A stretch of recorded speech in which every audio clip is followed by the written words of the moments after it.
Hello everyone, welcome back in Raya Smart Classes. Today we will solve exercise question 1 to 6 of NCERT Class 8 Science Chapter 1 Crop Production and Management.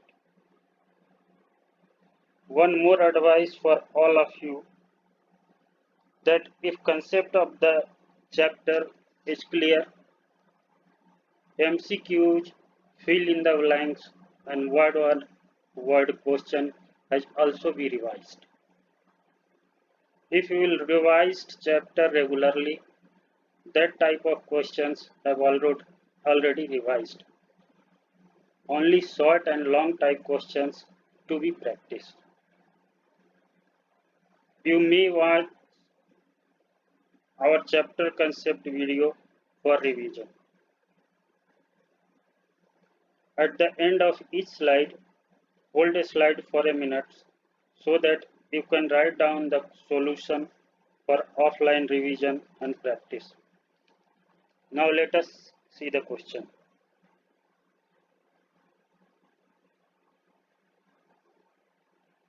Question 1. क्या कर रहा है? Select the correct word from the following list and fill in the blanks. हमारे को सबसे पहला तो हमारा क्या है, क्वेश्चन को बहुत अच्छी तरीके से पढ़ना चाहिए. तो इसमें क्या है, हमारे को सम वर्ड्स दिए हुए हैं और सुटेबल वर्ड्स इसमें फिल करने हैं. तो हमारा पहला क्या है, the same kind of plants grown and cultivated on large scale at a place is called crops. क्या कहलाता है? क्रॉप. क्योंकि जो लार्ज स्केल पे जो हम जहाँ एक लैंड पे एक ही तरह की खेती करते हैं, तो सेम वही बोल रहा है, same kind of plants grown and cultivated on large scale at a place is called crop. तो यहाँ पे सुटेबल वर्ड क्या है? Crop. Second question, the first step before growing crops is preparation of soil. क्या होगा? Preparation of soil. Agriculture practice में सबसे पहला काम क्या होता है? सॉइल को प्रिपेयर करना. क्रॉप्स को ग्रो करने से पहले हमारा सबसे एग्रीकल्चर प्रैक्टिस का फर्स्ट स्टेप है प्रिपरेशन ऑफ सॉइल. तो वही the first step before growing crops is preparation of the soil. See, damaged seeds would float on the top of water. जो खराब सीड्स होंगे वो क्या होंगे? वो बहुत हल्के होंगे, तो वाटर पे टॉप पे फ्लो करेंगे. तो दैट मीन्स यहाँ पे क्या आएगा? Float. Damage seeds would float on the top of water. Next, the growing of A crop sufficient sunlight and water and nutrients from the soil are essentials. किसी भी land पे जब हम क्रॉप को ग्रो करते हैं तो वहाँ क्या चाहिए हमें? सफिशिएंट सनलाइट चाहिए, साथ के साथ वाटर एंड न्यूट्रिएंट्स चाहिए. अगर सॉइल में वाटर और न्यूट्रिएंट्स की कमी होगी तो क्या है, जो क्रॉप है वो ग्रो नहीं होगा. इसलिए यहाँ पे क्या आएगा? From growing a crop sufficient sunlight and water and nutrients from the soil are essential.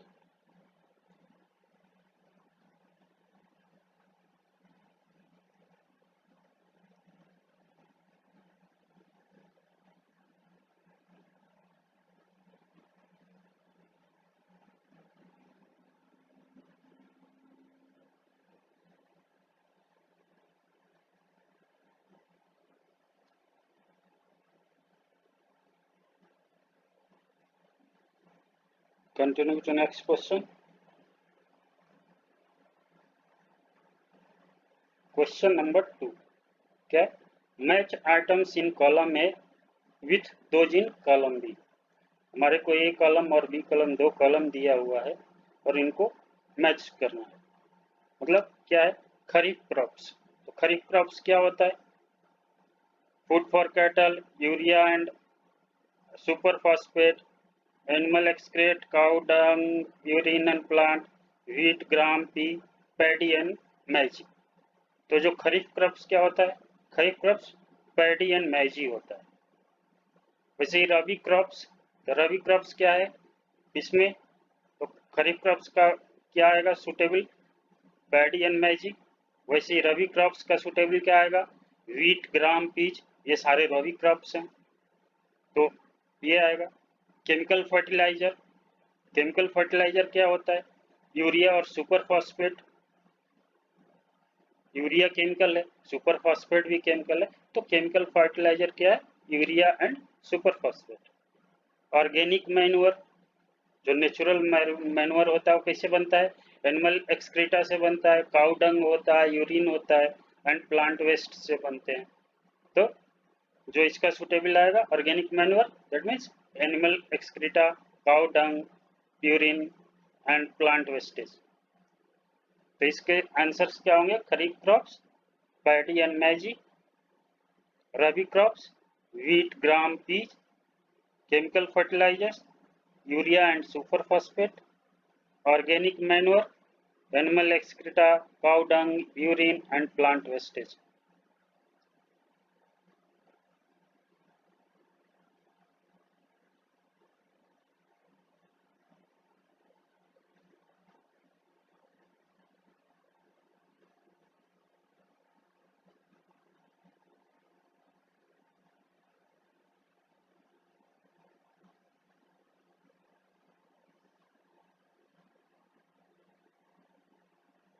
Continue to next question. Question 3 क्या दे रहा है, give 2 examples of each. Kharif crops, अभी हमने बताया आपको खरीफ क्रॉप क्या होता है, पैडी एंड मैजी, अभी हम सेकंड क्वेश्चन में ही देख रहे थे। वैसे ही रबी क्रॉप्स व्हीट एंड पीच, तो रबी क्रॉप्स के एग्जाम्पल्स क्या हो गए, व्हीट, पी, दो एग्जाम्पल देने, खरीफ क्रॉप्स के भी हो गए paddy and maize. Next question 4, write a paragraph in your own words on each of the following. हमें ये जो preparation of soil, sowing, weeding, threshing, ये इनके बारे में हमें लिखना है अपनी उसमें, इसको हम नेक्स्ट स्लाइड पे देखेंगे। जैसे मैंने कहा कि preparation of agriculture practice, preparation of soil, उसके बाद क्या होता है, सोइंग होता है, तो ये हमें इनके बारे में डिटेल्स बताने हैं। तो नेक्स्ट स्लाइड पे देखते हैं इनके आंसर। प्रिपरेशन ऑफ सॉइल, तो preparation of the soil is the first step in agriculture. Agriculture में क्या है, फर्स्ट स्टेप होता है। Preparation of soil is done to loose the soil which is essential for the root penetration into the soil. जो preparation of soil हम क्यों करते हैं, क्योंकि जो सॉइल है उसको लूज करते हैं। जब सॉइल लूज होगा तो जो रूट का पेनिट्रेशन होगा उस सॉइल में वो जरूरी है। अगर रूट लूज नहीं होगा सॉइल, तो वो जो रूट का पेनिट्रेशन है नहीं होगा, तो हमारा जो क्रॉप्स है वो सही नहीं होगा। This allow the roots to breathe easily, जब सॉफ्ट हो जाएगा, लूज करेंगे तो सॉफ्ट हो जाएगा सॉइल, तो एयर का सर्कुलेशन भी अच्छा होगा, तो ब्रेथिंग अच्छा हो जाएगा। Loosening of soil allow the growth of earthworms and microorganisms which will help to keep the soil fertile by adding humus to the soil. जब सॉइल लूज होगा तो उसमें अर्थवर्म और माइक्रो ऑर्गेनिज्म का ग्रोथ होगा, जिससे क्या होगा, सॉइल की फर्टिलिटी बढ़ेगी, उससे हमारे जो क्रॉप्स लगेंगे वो अच्छे होंगे। Loosening of soil also brings nutrient rich soil to the top layer which is essential for growth of plant. जो सॉइल की लूजनिंग करते हैं उससे क्या होता है, सॉइल लूज करने का मीन्स कि जो हम प्लाउ से जब सॉइल को लूज करते हैं तो नीचे का सॉइल टॉप ऊपर आता है, ऊपर का सॉइल नीचे जाता है, तो जो नीचे के लेयर पे न्यूट्रिएंट रिच सॉइल है वो क्या टॉप पे आ जाता है, जिससे क्या होता है, प्लांट का ग्रोथ बढ़ जाता है। जरूरी। तो preparation of soil means first step of agriculture. Preparation of soil is the first step in agriculture. Preparation of soil is done to loosen the soil, which is essential for root penetration into the soil. This allows the root to breathe easily. Loosening of soil allows the growth of earthworms and microorganisms, which will help to keep the soil fertile by adding humus to the soil. Loosening of soil also brings nutrient-rich soil to the top layer, which is essential for growth of plants. तो जो हम अपनी भाषा में हमें लिखना है, तो दैट मीन्स प्रिपरेशन सॉइल के बारे में हम ये लिख सकते हैं। Next, sowing. Sowing is an important process in crop production. Sowing का मतलब बुआई करना। फर्स्ट क्या करते हैं, healthy seeds are selected before sowing. After selecting healthy seeds, sowing is done by either traditional method or by using equipments, seed drill machine.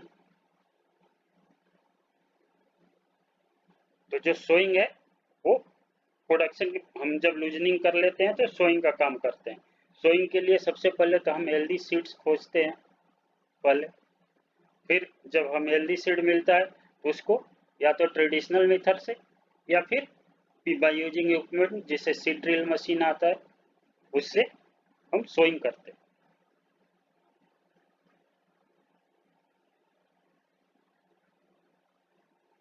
Next slide पे इससे आगे का जानेंगे।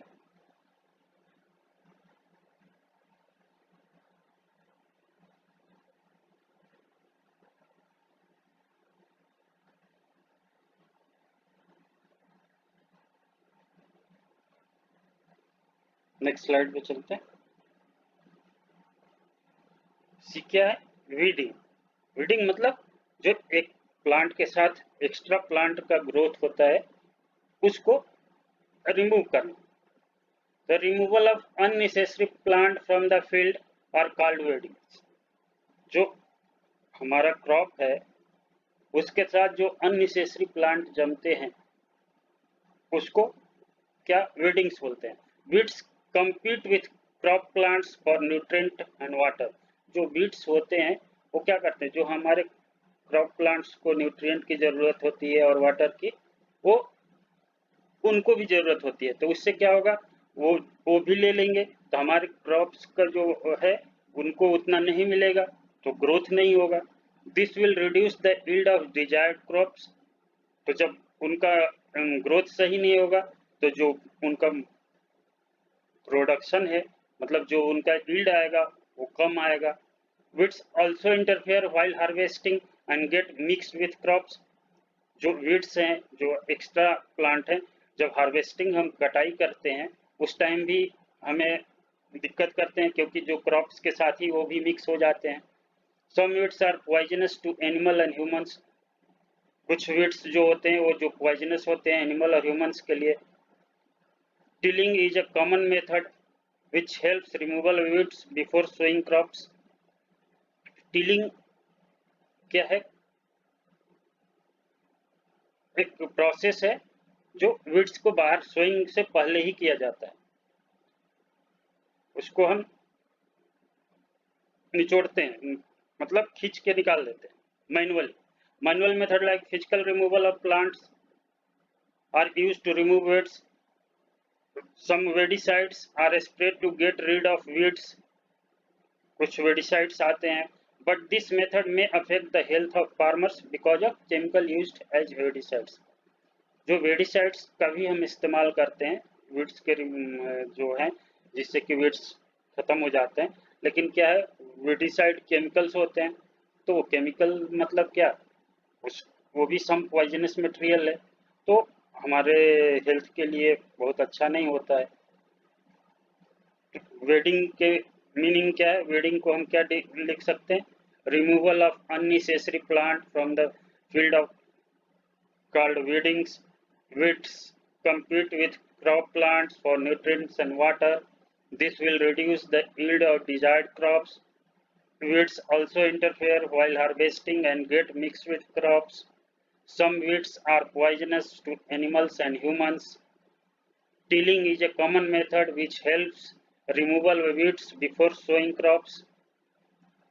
Manual method like physical removal of plants are used to remove weeds. Weedicides are sprayed to get rid of weeds, but this method may affect the health of farmers because of chemical used as weedicides. Next क्या threshing. Threshing क्या होता है? Threshing का means process of separation the corn from the crop is known as threshing. जब हम harvesting कटाई हो जाती है, कटाई के बाद जो हम क्रॉप को काप से जिस प्लांट से निकलता है उस प्लांट से जो सेपरेट करते हैं उसे क्या थ्रेसिंग बोलते हैं। तो वही process of separating the cup from the crop is known as threshing.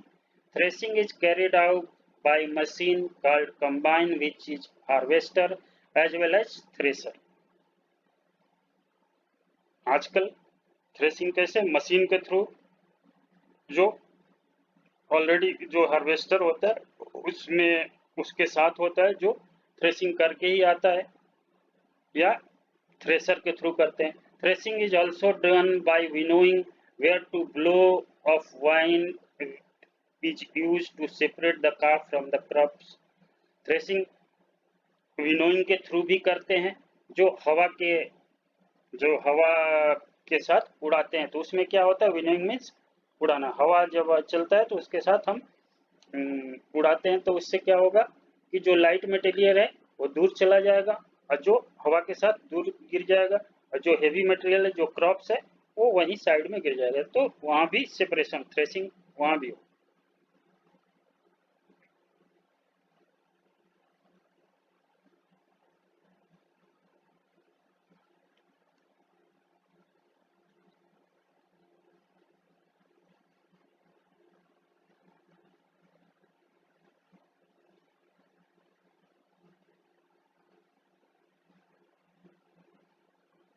Next slide पे चलते हैं।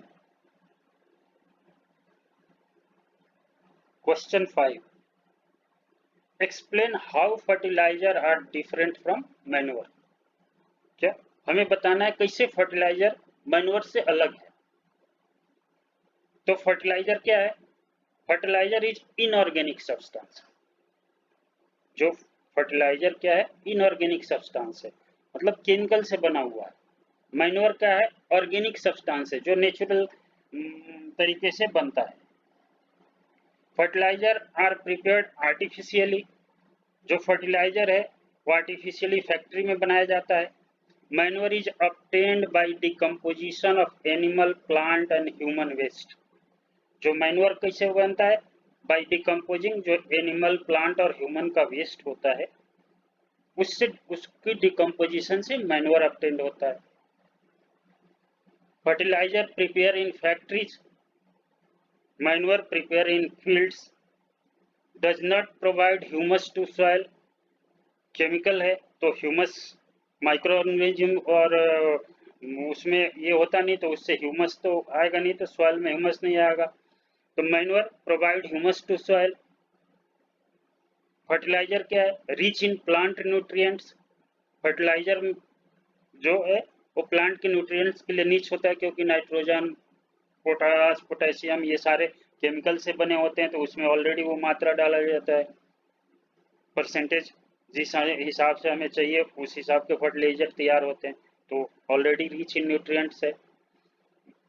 Manure relatively less plant nutrient, क्योंकि उसमें नेचुरली ऑब्टेन्ड है, तो उसमें न्यूट्रिएंट जो होते हैं लेस होते हैं, कम होते हैं। Long term use are adverse effect on soil. अगर हम फर्टिलाइजर का ज़्यादा से ज़्यादा यूज अगर एक ही लॉन्ग टर्म यूज सॉइल पे करते हैं तो क्या है, जो नेचुरल सॉइल की फर्टिलिटी है वो कम होती जाती है। वो अब उसको फर्टिलाइजर चाहिए ही। एक टाइम ऐसा आएगा जब उसको बिना फर्टिलाइजर का वहाँ पे कुछ नहीं होगा। तो अगर हम लॉन्ग टर्म यूज करते हैं तो सॉइल के लिए एडवर्स इफेक्ट यूज कर देता है वो। ऐसे ही manure long term use improve soil fertility. Manure हम जितना ज़्यादा से ज़्यादा यूज करें तो सॉइल की फर्टिलिटी बढ़ती रहती। धीरे धीरे वो कम नहीं होती। तो that is the difference between fertiliser and manure.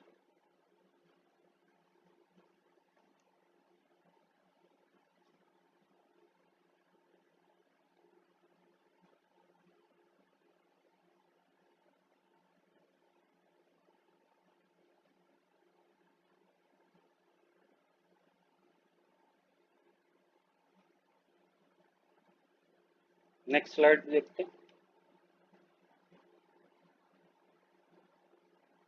Question 6, what is irrigation?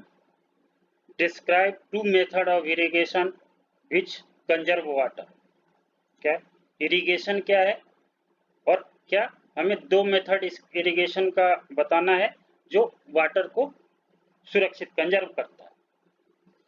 तो जब क्या इरिगेशन क्या है? जो प्लांट के लिए हम वाटर की सप्लाई करते हैं क्रॉप्स के लिए, that is a irrigation. The supply of water to crops at regular intervals is called irrigation. जो वाटर की सप्लाई क्रॉप्स के लिए रेगुलर इंटरवल में करते हैं, that is called irrigation. Methods of irrigation which conserve water are drip irrigation और sprinkler system. दो system है, एक तो ड्रिप इरिगेशन है, सेकंड स्प्रिंकलर है। ये दोनों ही क्या वाटर को कम मतलब वाटर का कंजर्वेशन बचाव करता है।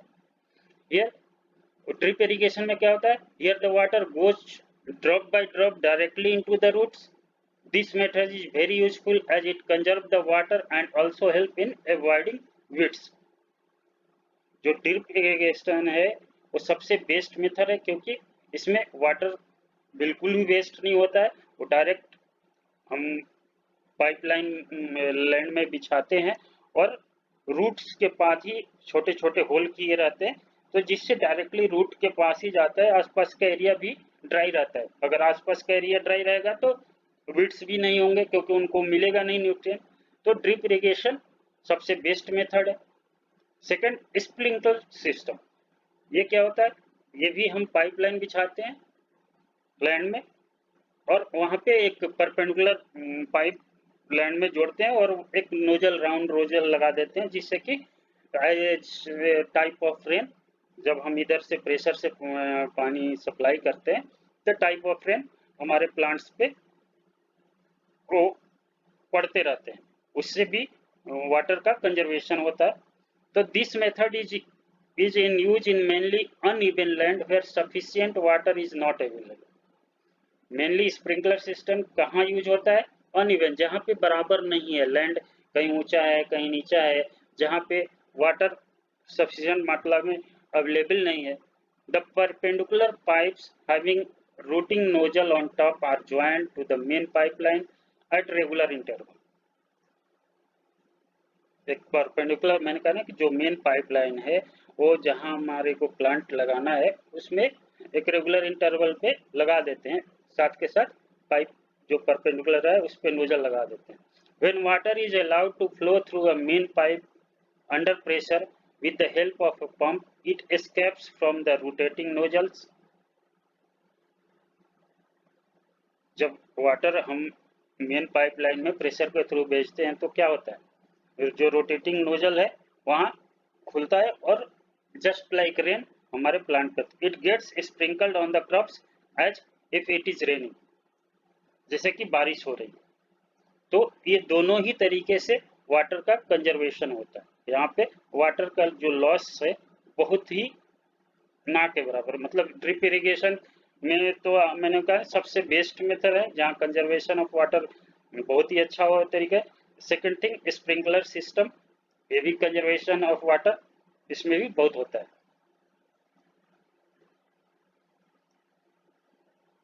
तो आज इस सेशन को यहीं समाप्त करते हैं। नेक्स्ट सेशन में इसके एक्सरसाइज के आगे की जो बच्चे क्वेश्चन है उसको सॉल्व करेंगे। और मैं आपको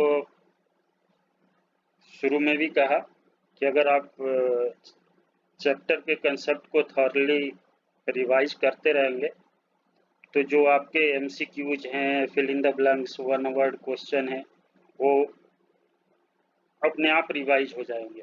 हमने तो अभी आपको जो भी फिल इन द ब्लैंक्स और वो एमसीक्यूज बताए ये बहुत छोटे हैं, अगर आप कंटिन्यूअस रिवीजन करें तो उसमें आपको कई तरह के जो एमसीक्यूज हैं अपने आप रिवाइज होते रहेंगे, उनको आपको अलग से रिवीजन करने की ज़रूरत नहीं पड़ेगी। ओनली आपको क्या ज़रूरत पड़ेगी, जो शॉर्ट क्वेश्चन है और लॉन्ग क्वेश्चन है उनको प्रैक्टिस करते रहें और रिवीजन करें। आपका जो MCQs fill in the blanks one word आपके चैप्टर के थॉरली रिवीजन से ही निकल के आ जाएंगे, और जितना रिवीजन करेंगे उतना ही अच्छा रहेगा। तो कंसेप्ट जब क्लियर रहेगा तो इवन दो लॉन्ग क्वेश्चन भी आप इजीली, अगर कहीं रिवीजन क्यों करता है आदमी, रिवीजन इसलिए करता है कि अगर कहीं फ्लो रुकता है तो ऑटोमेटिक मेरे दिमाग में फिर से आ जाता है। तो रिवीजन बहुत ज़रूरी है, और नेक्स्ट में इससे बचे हुए क्वेश्चन को करेंगे। तब तक के लिए थैंक यू।